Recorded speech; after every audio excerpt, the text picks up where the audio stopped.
തുറന്ന സ്ഥിതിക്ക് നമുക്ക് എല്ലാവർക്കും ഭയങ്കര ആവേശമായിരിക്കും അല്ലേ? ഈ വർഷം എന്തായാലും അല്ലെ നമ്മൾ അടിപൊളിയായിട്ട് പഠിച്ചിരിക്കും. കഴിഞ്ഞ വർഷത്തെ ഞാനേ അല്ല ഇപ്രാവശ്യത്തെ ഞാൻ, കാരണം ഉഴപ്പലൊക്കെ മാറ്റി ഞാൻ അടിപൊളിയായിട്ട് പഠിക്കാൻ അങ്ങോട്ട് തുടങ്ങിയിരിക്കുകയാണ് എന്നൊക്കെ നമ്മളിങ്ങനെ മനസ്സിൽ ഉറപ്പിച്ചിരിക്കുന്ന ഈ ഒരു സമയം ഉണ്ടല്ലോ. അപ്പം ഇപ്പം നമുക്ക് ഭയങ്കര ആവേശമായിരിക്കും. അപ്പോൾ ആ ഒരു ആവേശം ഒരിക്കലും കെട്ടുകളയേണ്ട, അത് അങ്ങനെ തന്നെ നിന്നോട്ടെ. ആ ഒരു ഫയർ ഉള്ളിൽ അവസാനം വരെ നിൽക്കട്ടെ. അപ്പോൾ അതിൻ്റെ കൂടെ നിങ്ങളുടെ ആ ഒരു ആവേശം കുറച്ചുകൂടെ അത് കൂട്ടാനായിട്ടുള്ള വളരെ സിമ്പിളായിട്ടുള്ള കുഞ്ഞു കുഞ്ഞു ടിപ്സുകളാണ്, അല്ലെങ്കിൽ നിങ്ങൾക്ക് യൂസ്ഫുൾ ആകുന്ന കുറച്ച് കാര്യങ്ങളാണ് ഈ ഒരു വീഡിയോയിലൂടെ മിസ് പറഞ്ഞു തരുന്നത്. അപ്പോൾ അതെന്തിനെ കുറിച്ചായിരിക്കും മിസ് സംസാരിക്കാനായിട്ട് പോകുന്നത് എന്നുള്ളത് നിങ്ങൾക്ക് ഈ ഒരു ബാക്ക്ഗ്രൗണ്ടിൽ ഈ ഒരു പിക്ക് കണ്ടപ്പോൾ തന്നെ നിങ്ങൾക്ക് മനസ്സിലായിട്ടുണ്ടായിരിക്കും. നമ്മുടെ സ്റ്റഡി ടേബിൾ അല്ലേ? അപ്പോൾ എങ്ങനെയാണ് നല്ലൊരു സ്റ്റഡി ടേബിൾ മെയിൻറ്റെയിൻ ചെയ്യേണ്ടത്, അല്ലെങ്കിൽ അതിൽ എന്തൊക്കെയാണ് വേണ്ടത് എന്നുള്ള കാര്യങ്ങളൊക്കെയാണ് ഇവിടെ മിസ് പറഞ്ഞു തരാനായിട്ട് പോകുന്നത്. ഓക്കെ, അപ്പോൾ റെഡി ആണല്ലോ? അപ്പോൾ കുറേ പേര് ആദ്യം തന്നെ വിചാരിക്കുന്ന ഒരു കാര്യമുണ്ട്, മിസ്സേ എൻ്റെ വീട്ടിൽ അങ്ങനെ എനിക്കങ്ങനെ പഠിക്കാനായിട്ടൊരു മുറിയൊന്നുമില്ല, അല്ലെങ്കിൽ എനിക്കങ്ങനെ പ്രത്യേകിച്ച് ഒരു സ്റ്റഡി ടേബിൾ ഒന്നുമില്ല. അപ്പം അങ്ങനെയൊന്നും വിചാരിച്ചിട്ട് ഒരു ടെൻഷൻ അടിക്കേണ്ട ആവശ്യമില്ല. ഇതിപ്പോൾ മിസ് പറയുന്നത് വലിയ സെറ്റപ്പായിട്ടുള്ള മുറി വേണം, അല്ലെങ്കിൽ വലിയ അമ്മോടും അച്ഛനോടും ബഹളം വെക്കണം, സ്റ്റഡി ടേബിൾ വേണമേ എന്നൊക്കെ പറഞ്ഞിട്ട് ഒരെണ്ണം വാങ്ങണം എന്നൊക്കെ പറഞ്ഞിട്ട് ബഹളം വെക്കാൻ ഒന്നുമല്ല മിസ് പറയുന്നത്. നമ്മുടെ വീട്ടിൽ ഏതെങ്കിലും ഒരു മൂലയായാലും ഒരു പ്രശ്നമില്ല, അത് നല്ല നീറ്റ് ആൻഡ് ക്ലീൻ ആയിട്ടുള്ള ഒരു സ്ഥലം നോക്കി സെലക്ട് ചെയ്യുക, അത്രേ ഉള്ളൂ. അപ്പം നമ്മളിരിക്കുന്ന ഏരിയ ഏതാണോ ആ ഭാഗമാണ് നമ്മുടെ ഈ ഒരു സ്റ്റഡി റൂം അല്ലെങ്കിൽ നമ്മുടെ സ്റ്റഡി ടേബിൾ എന്ന് പറയുന്നത്. അത് നല്ല വൃത്തിക്ക് മെയിൻറ്റെയിൻ ചെയ്യുക, അവിടെ വെക്കേണ്ട കുറച്ച് കാര്യങ്ങൾ അതൊക്കെയാണ് മിസ് ഇവിടെ പറഞ്ഞു തരുന്നത്. ഓക്കെ, റെഡി ആണല്ലോ? അപ്പോൾ അങ്ങനെയാണെന്നുണ്ടെങ്കിൽ നമുക്ക് വേഗം തന്നെ നമ്മുടെ വീഡിയോയിലേക്ക് കടക്കാം. അപ്പോൾ ഇവിടെ നോക്കുകയാണെന്നുണ്ടെങ്കിൽ ആദ്യം തന്നെ നമുക്ക് എവിടെയാണോ നമ്മൾ പഠിക്കാനിരിക്കുന്ന സ്ഥലം അത് നമ്മൾ സെലക്ട് ചെയ്യണം അല്ലേ? അപ്പോൾ ഏറ്റവും നല്ല റൈറ്റ് ആയിട്ടുള്ള ഒരു സ്ഥലം തന്നെ നമ്മൾ എന്ത് ചെയ്യണം? സെലക്ട് ചെയ്യണം. അപ്പോൾ അത്യാവശ്യം നല്ല നാച്ചുറൽ ലൈറ്റൊക്കെ അല്ലെ, നല്ല രാവിലെയൊക്കെ നല്ല സൂര്യപ്രകാശമൊക്കെ കിട്ടുന്ന തരത്തിൽ നല്ലൊരു സ്ഥലം നോക്കിയിട്ട് സെലക്ട് ചെയ്യാം. ഓക്കെ, എപ്പോഴും നമുക്ക് ആർട്ടിഫിഷ്യൽ ലൈറ്റിൻ്റെ അടിയിലേക്ക് ഇരുന്ന് കഴിഞ്ഞാൽ നമുക്ക് പിന്നെ ചിലപ്പോൾ കറണ്ടൊക്കെ പോകുമ്പോൾ ഭയങ്കര ബുദ്ധിമുട്ട് അല്ലേ? അപ്പോൾ അതിനൊക്കെ ആവശ്യം എന്താ?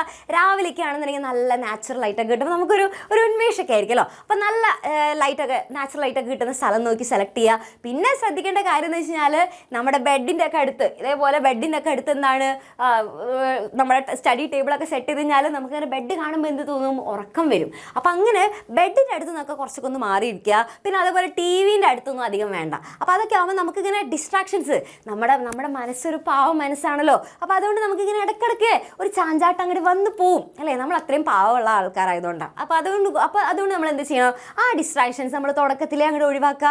അപ്പോൾ ഈ ബെഡിൽ നിന്നും ടി വിയിൽ നിന്നൊക്കെ മാറിയിട്ട് ഒരു സ്ഥലം നമ്മൾ സെലക്ട് ചെയ്യാം. ഓക്കെ, അപ്പോൾ നമ്മൾ സ്ഥലമൊക്കെ സെലക്ട് ചെയ്തു. പിന്നെ അതുപോലെ തന്നെ എന്താണ് അവിടെ വെക്കുന്ന സാധനങ്ങൾ, എല്ലാ സാധനങ്ങളും കൂടെ കുത്തിപ്പറിച്ച് എല്ലാം കൂടെ അവിടെ വെച്ച് കഴിഞ്ഞാൽ എന്തായിരിക്കും? പിന്നെ നമുക്ക് പഠിക്കാൻ തോന്നുമോ? കുറേ സാധനങ്ങൾ ഇരിക്കുമ്പോൾ ഭയങ്കര ഒരു അല്ലേ, കുറേ സാധനങ്ങൾ അത് ഇതെന്നൊക്കെ പറഞ്ഞിട്ട് കുറേ ഇരുന്ന് കഴിഞ്ഞാൽ നമുക്ക് പഠിക്കാനുള്ള മൂടേ പോയി പോകും. അപ്പോൾ അതുകൊണ്ട് എല്ലാം നല്ല മിനിമലായിട്ട് വെക്കാം. അതായത് കുറേ സാധനങ്ങളും വേണ്ട. അതായത് ആവശ്യമുള്ള items, book, pen, notebook, laptop, അല്ലെങ്കിൽ നിങ്ങൾ ടാബിലാണ് കാണുന്നുണ്ടെങ്കിൽ ടാബ്, എന്തിലാണോ, അല്ലെങ്കിൽ നിങ്ങൾ അച്ഛനമ്മയുടെ ഫോണിലാണ് കാണുന്നുണ്ടെങ്കിൽ അത് ആ സമയത്ത് എടുത്തുകൊണ്ടുവരാം. അപ്പോൾ ഇങ്ങനെ നമുക്ക് ആവശ്യമുള്ള സാധനങ്ങൾ മാത്രം അവിടെ വെച്ചാൽ മതി. ഓക്കെ, പിന്നെ അതേപോലെ തന്നെ ഓർഗനൈസേഴ്സ് ഉണ്ടാവുമല്ലോ. അതായത് ഇപ്പോൾ കുറേ പെന്നൊക്കെ നമുക്കുണ്ട്, അല്ലെങ്കിൽ പെൻസിലുണ്ട്, സ്കെയിൽ, ഇതൊക്കെ ഉണ്ട്. അപ്പോൾ ഇതൊക്കെ നമുക്ക് ഒന്ന് വൃത്തിക്കൊന്ന് അറേഞ്ച് ചെയ്ത് വെക്കണം. എല്ലാം ഇങ്ങനെ പരത്തി വെച്ച് കഴിഞ്ഞാൽ രസം ഉണ്ടാവില്ല അല്ലേ? അപ്പോൾ അതൊക്കെ ഒന്ന് നമുക്ക് ഓർഗനൈസർ നിങ്ങൾ വാങ്ങണമെന്ന് പോലും ഇല്ല, അത് നമുക്ക് സ്വന്തമായിട്ടേ ഈ ഓർഗനൈസർ ഉണ്ടാക്കാനുള്ള കുറേ DIY വീഡിയോസൊക്കെ നമുക്ക് ഷോർട്സ് ഒക്കെ ഉണ്ടാവും. നമ്മുടെ യൂട്യൂബിൽ നോക്കി കഴിഞ്ഞാൽ കുറേ കാണാൻ പറ്റും. അപ്പോൾ നമ്മുടെ വീട്ടിലുള്ള പേപ്പറൊക്കെ ഉപയോഗിച്ച് തന്നെ നമുക്ക് സാധാരണ ന്യൂസ് പേപ്പേഴ്സൊക്കെ ഉപയോഗിച്ച് തന്നെ ഒത്തിരി നമുക്ക് ഉണ്ടാക്കിയെടുക്കാൻ പറ്റും. അപ്പോൾ അയ്യോ മിസ്സേ എനിക്ക് പൈസ ഇല്ല ഇതൊന്നും വാങ്ങാൻ എന്നൊന്നും ആലോചിച്ച് വിഷമിക്കേണ്ട ആവശ്യമില്ല. ഇതൊക്കെ നമുക്ക് സ്വന്തമായിട്ട് ഉണ്ടാക്കാൻ പറ്റുന്ന കാര്യമുള്ളൂ. അപ്പോൾ എൻ്റെ കുട്ടികൾ എന്ത് ചെയ്യുക? വേണമെന്നുണ്ടെങ്കിൽ വാങ്ങാം, ഇതല്ലാന്നുണ്ടെങ്കിൽ എന്ത് ചെയ്യുക? നമുക്ക് സ്വന്തമായിട്ട് തന്നെ ഉണ്ടാക്കാവുന്ന കാര്യമുള്ളൂ. ഓക്കെ, അപ്പോൾ ഇങ്ങനെ ഓർഗനൈസേഴ്സ് ഒക്കെ സെറ്റ് ചെയ്ത് വെച്ച് കഴിഞ്ഞാൽ കുറേ സ്ഥലം നമുക്ക് ഒതുങ്ങി കിട്ടി. മാത്രമല്ല എല്ലാം അതിങ്ങനെ അടുക്കി പറക്കി ഇങ്ങനെ കറക്റ്റായിട്ട് ഇരിക്കുമ്പോൾ നമ്മൾ എപ്പോഴും നല്ല നീറ്റ് ആൻഡ് ക്ലീൻ ആയിട്ടിരിക്കുന്ന പോലെ തോന്നും. നമുക്ക് മൈൻഡൊക്കെ നല്ല ഫ്രഷ് ആയിരിക്കും. ഓക്കെ, അപ്പോൾ എപ്പോഴും കുറേ സാധനങ്ങൾ വലിച്ചു വരിയിടാതെ എപ്പോഴും നല്ല മിനിമൽ ആയിട്ടിരിക്കുക.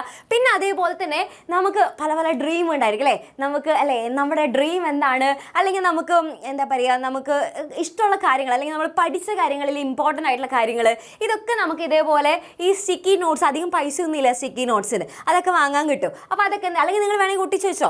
ചുമര് വേറെ പ്രശ്നമൊന്നും ഇല്ലയെന്നുണ്ടെങ്കിൽ നമ്മുടെ ടേബിൾ ഇരിക്കുന്ന ഭാഗത്ത് നമുക്ക് എന്ത് ചെയ്യാം? അവിടെ നമുക്ക് ഒട്ടിച്ച് വയ്ക്കാം. അല്ലെങ്കിൽ ടേബിളിൻ്റെ സൈഡിലായിട്ട് ഏതെങ്കിലും ഒട്ടിച്ച് വയ്ക്കാനുള്ള സ്ഥലം ഉണ്ടെന്നുണ്ടെങ്കിൽ അവിടെയൊക്കെ നമുക്ക് ഒട്ടിച്ച് വയ്ക്കാം. അപ്പോൾ ഇതിങ്ങനെ കാണുമ്പോൾ നമ്മളിങ്ങനെ തളർന്നു പോകില്ല. ചില സമയത്ത് നമ്മൾ ഡൗൺ ആയി പോകുന്ന സിറ്റുവേഷൻസ് ഉണ്ടായിരിക്കും. അപ്പോൾ നമുക്ക് ഈ എന്നെ കൊണ്ട് സാധിക്കില്ല, എനിക്ക് മാർക്ക് കുറഞ്ഞ എനിക്ക് പറ്റൂല എന്നൊക്കെ വിചാരിച്ചിരിക്കുന്ന സമയത്ത് അത് കാണുമ്പോൾ നമുക്ക് എന്ത് കിട്ടും? നമുക്കൊരു ആവേശം കിട്ടും അല്ലേ? നമ്മുടെ ഡ്രീം കാണുമ്പോൾ നമുക്ക് അല്ലേ എനിക്ക് അതിലേക്ക് എത്തണം എന്നുള്ള ആ ഒരു ആവേശം നമുക്ക് വരും. അപ്പോൾ അതിന് വേണ്ടിയിട്ട് എന്ത് ചെയ്യുക, എപ്പോഴും അത് കാണുന്ന തരത്തിൽ വയ്ക്കുക. അപ്പോൾ നമുക്കത് ഭയങ്കര ഒരു ഇൻസ്പിറേഷൻ ആയിരിക്കും. ഓക്കെ, നമുക്കും അത് ചെയ്യണം എന്നുള്ളൊരു തോന്നലൊക്കെ വരും. അപ്പോൾ എപ്പോഴും എന്ത് ചെയ്യുക, നമ്മുടെ ഗോൾസ് ഒക്കെ അവിടെ കാണുന്ന പോലെ അങ്ങനെ അല്ലെ ഒട്ടിച്ചങ്ങനെ വെക്കുക. പിന്നെ വേണമെന്നുണ്ടെങ്കിൽ ഇത് ഓപ്ഷണലാണ്, കുറച്ചും കൂടെ എന്താ പറയുക, കുറച്ചും കൂടെ ഒരു രസത്തിന് വേണ്ടിയിട്ട് നമുക്ക് വേണമെന്നുണ്ടെങ്കിൽ കുറച്ച് പ്ലാന്റ്സ് ഒക്കെ നമുക്ക് അല്ലേ ഒരു പ്ലാന്റ്സും കൂടെ നമുക്ക് അവിടെ വെക്കാം. ഇതേപോലെ കുഞ്ഞ് നമ്മുടെ ഈ കാക്ടസിൻ്റെ ഒക്കെ പ്ലാന്റ്സ് ഒക്കെ കിട്ടും. അതായത് വീട്ടിലുള്ള നമ്മുടെ മണി പ്ലാന്റ് ഒക്കെ നമുക്ക് അവിടെ വെക്കാനായിട്ട് പറ്റും. അപ്പോൾ എന്ത് വെച്ചാൽ കുഞ്ഞു കുഞ്ഞു പ്ലാന്റ്സ് ഒക്കെ കിട്ടുകയാണെങ്കിൽ ഒരു ഭംഗിക്കൊക്കെ ഇങ്ങനെ സൈഡിലൊക്കെ വെക്കുകയാണെങ്കിൽ ഒരു രസം ഉണ്ടായിരിക്കും അല്ലേ. അപ്പം നമുക്ക് കുറച്ചും കൂടെ ഒരു ഫ്രഷ് ആയിട്ടുള്ള ഒരു ഫീലൊക്കെ നമുക്ക് കിട്ടും അല്ലെ, നല്ല രസം ഉണ്ടായിരിക്കും. ഓക്കെ, പിന്നെ അതേപോലെ തന്നെ ഏറ്റവും ഇമ്പോർട്ടൻ്റ് ആയിട്ടുള്ള ഒരാളാണ് ഒരു കുഞ്ഞ് ടൈം അല്ലേ, ക്ലോക്ക് അല്ലെ, ടൈമർ അല്ലെങ്കിൽ ക്ലോക്ക് അവിടെ വെക്കുക. അപ്പോൾ അത് വെച്ച് കഴിഞ്ഞാൽ അത് എന്തിനാണ് വെക്കുന്നത്, നമ്മൾ ഒരു ടോപ്പിക് ഇരുന്ന് പഠിച്ചു കഴിഞ്ഞാൽ ഇപ്പോൾ മിസ് മറ്റേ പോമഡോറോ ടെക്നിക്കൊക്കെ പറഞ്ഞു തന്നിട്ടില്ലേ, അതായത് കുറേ നേരം നിങ്ങൾ കണ്ടിന്യൂസ് ആയിട്ട് ഇരിക്കണമെന്നൊന്നും മിസ് പറയില്ല. അപ്പോൾ അങ്ങനെയാണെങ്കിൽ നമുക്ക് ചിലപ്പോൾ കോൺസെൻട്രേഷനും പോയി പോകും. അപ്പോൾ നിങ്ങൾ എന്ത് ചെയ്യുക, ഒരു 20 മിനിറ്റ്സ് പഠിക്കുക, ഒരു 5 മിനിറ്റ്സ് ബ്രേക്ക്, വീണ്ടും ഒരു 20 മിനിറ്റ്സ് പഠിക്കുക, 5 മിനിറ്റ്സ് ബ്രേക്ക്, അങ്ങനെ ഒരു 4 വട്ടം കണ്ടിന്യൂ ചെയ്യുക. പിന്നെ ഒരു വേണമെന്നുണ്ടെങ്കിൽ ഒരു 30 മിനിറ്റ്സ് ബ്രേക്ക് എടുക്കുക. അങ്ങനെ അങ്ങനെ അങ്ങനെ അങ്ങനെ ബ്രേക്ക് എടുത്ത് പഠിക്കാം. അല്ലെങ്കിൽ നമ്മൾ എത്ര നേരമാണ് നല്ല കോൺസെൻട്രേഷനോട് കൂടി ഇരുന്ന് പഠിക്കുന്നത്, ഒരു ടോപ്പിക്ക് ഞാൻ ഇത്ര സമയത്തിനുള്ളിൽ തീർക്കും എന്നുള്ള ആ ഒരു വാശിയോട് കൂടെ പഠിക്കാനായിട്ടൊക്കെ ഏത് നല്ലതായിരിക്കും, ഈ ഒരു ടൈമർ വെക്കുന്നത് നല്ലതായിരിക്കും. ഓക്കെ, അപ്പോൾ ഒരു ക്ലോക്ക് നിർബന്ധം. ഓക്കെ, പിന്നെ അതേപോലെ തന്നെ ഏറ്റവും ഇമ്പോർട്ടൻ്റ് ആയിട്ട് ലാസ്റ്റ് ആൻഡ് ഫൈനൽ ആയിട്ട് മിസ്സിന് പറയാനുള്ള കാര്യമാണ് ക്ലീൻ ചെയ്യുക എന്നുള്ളത്. കാരണം നമ്മളിതൊക്കെ സെറ്റപ്പ് ആക്കി പിന്നെ നമ്മൾ ഒറ്റപ്പൊക്കെ അങ്ങോട്ട് പോയി, അപ്പോൾ കാര്യമുണ്ടോ, ഇല്ല. കാരണം എന്താ, പിന്നെ പൊടിയൊക്കെ പിടിച്ച് കിടന്നു കഴിഞ്ഞാൽ നമുക്ക് നമ്മുടെ മൈൻഡ് ഔട്ടായി പോവും. മാത്രമല്ല നമുക്കത് പഠിക്കാനുള്ള ഒരു മൂടൊന്നും വരില്ല, നമുക്കത് നമ്മുടെ മൈൻഡിനെ തന്നെ ബാധിക്കും. അപ്പോൾ എപ്പോഴും നമ്മുടെ പഠിക്കുന്ന ഭാഗം എന്ന് പറയുന്നത് എന്ത് ചെയ്യണം, നല്ല നീറ്റ് ആൻഡ് ക്ലീൻ ആക്കി വെക്കാം. ഓക്കെ, അപ്പോൾ ഇത്രയും കാര്യങ്ങൾ എൻ്റെ കുട്ടികൾ ചെയ്യൂലേ, റെഡി അല്ലേ? ഇത് ചെയ്യാനായിട്ട് വലിയ പൈസ ചിലവിൻ്റെ ഒരു ആവശ്യമില്ല. നമ്മൾ പഠിക്കുന്ന വീടിൻ്റെ ഒരു മൂലയാണെന്നുണ്ടെങ്കിൽ മൂല അവിടെ എന്ത് ചെയ്യണം, നല്ല വൃത്തിയാക്കി വെക്കുക, അത്ര ചെയ്യേണ്ട ആവശ്യമുള്ളൂ. ഓക്കെ, പിന്നെ വേണമെന്നുണ്ടെങ്കിൽ ചിലർക്ക് വിശക്കുമ്പോൾ ഈ പാരി പെൻസിൽ എസെൻഷ്യൽസ് ഒക്കെ വെച്ച് പറഞ്ഞില്ലേ, അപ്പോൾ അതിൻ്റെ കൂടെ വിശക്കാണെന്നുണ്ടെങ്കിൽ നിങ്ങൾ എന്ത് ചെയ്യുക, എപ്പോഴും നമുക്ക് അടുക്കളയിലേക്ക് പോകുന്ന ഒരു ടെൻഡൻസി ഉണ്ട് അല്ലേ ചിലപ്പോൾ നമുക്ക് ഇങ്ങനെ സ്മെല്ലൊക്കെ വരുമ്പോൾ എന്ത് ചെയ്യാം, അമ്മേ എന്താണെന്ന് പറഞ്ഞിട്ട് നമുക്ക് ഇങ്ങനെ ഇടയ്ക്കിടയ്ക്ക് പോകാനൊരു ടെൻഡൻസി കൂടുതലായിരിക്കും. അപ്പോൾ നിങ്ങൾക്ക് അങ്ങനെ തോന്നുന്നുണ്ടെങ്കിൽ എന്ത് ചെയ്യാം, ജസ്റ്റ് നമുക്ക് ആവശ്യമുള്ള കുറച്ച് സ്നാക്സ് ഒക്കെ ഉണ്ടല്ലോ, സ്നാക്സോ ഫ്രൂട്ട്സ് ഒക്കെ എന്ത് ചെയ്യുക വേണമെന്നുണ്ടെങ്കിൽ ജസ്റ്റ് സൈഡിൽ അതും കൂടെ നമ്മൾ പഠിക്കാനിരിക്കുന്ന സമയത്ത് അതും കൂടെ കൊണ്ടുവന്ന് വെച്ചോ. അപ്പോൾ ഇടയ്ക്ക് നമുക്ക് തന്നെ വിശപ്പ് തോന്നുകയാണെന്നുണ്ടെങ്കിൽ അതൊക്കെ എടുത്ത് ചെറുതായിട്ട് ഇങ്ങനെ കഴിക്കാം. Okay, ready. അപ്പോൾ ഇതൊക്കെയാണ് നിങ്ങൾക്ക് ഒരു സ്റ്റഡി ടേബിൾ നിങ്ങൾ അറേഞ്ച് ചെയ്യുന്ന സമയത്ത് നിങ്ങൾക്ക് ചെയ്യാനായിട്ട് സാധിക്കുന്ന കാര്യങ്ങൾ.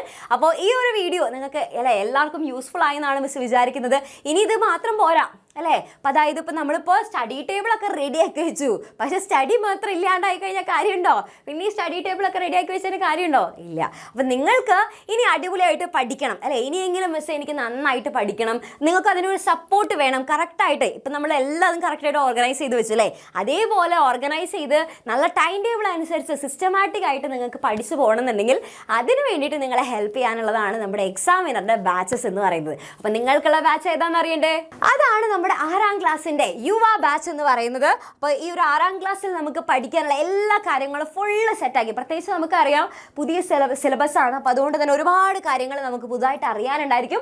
പക്ഷേ പേടിക്കേണ്ട, നിങ്ങൾക്കായിട്ടുള്ള ലൈവ് ക്ലാസ്സസ് ഉണ്ടായിരിക്കും, അതിൻ്റെ ഒക്കെ നോട്ട്സ് നമ്മൾ PDF ആയിട്ട് അയച്ചു തരുന്നതായിരിക്കും, ചാപ്റ്റർ വൈസ് ആയിട്ടുള്ള വർക്ക് ഷീറ്റ് ഉണ്ടായിരിക്കും, ചാപ്റ്റർ വൈസ് ആയിട്ടുള്ള എക്സാംസും മോഡൽ എക്സാംസും നമ്മൾ നടത്തുന്നതായിരിക്കും. അപ്പോൾ ഇവിടെ നോക്കുകയാണെങ്കിൽ ഒരുപാട് ഫീസ് ഉണ്ടായിരിക്കുമോ, ഇല്ല. നിങ്ങൾക്ക് ഒരു വർഷത്തേക്ക് 2499 ആണ് ഒരു വർഷത്തേക്കുള്ള ഫീസ് എന്ന് പറയുന്നത്.